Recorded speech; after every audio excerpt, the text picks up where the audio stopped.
中銀香港去年淨息差 1.46 厘，按年收窄7個基點，經調整淨息差 1.64 厘，擴大1個基點。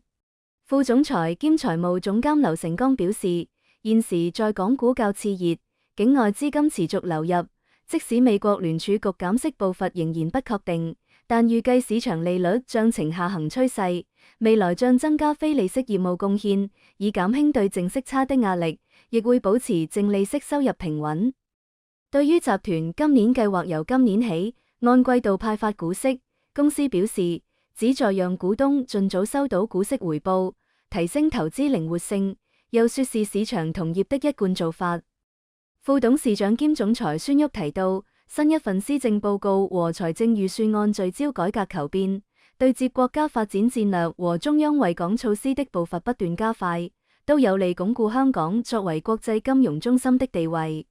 他強調，對今年香港經濟前景充滿信心，預計經濟增速大致與去年持平，經濟總量將創歷史新高。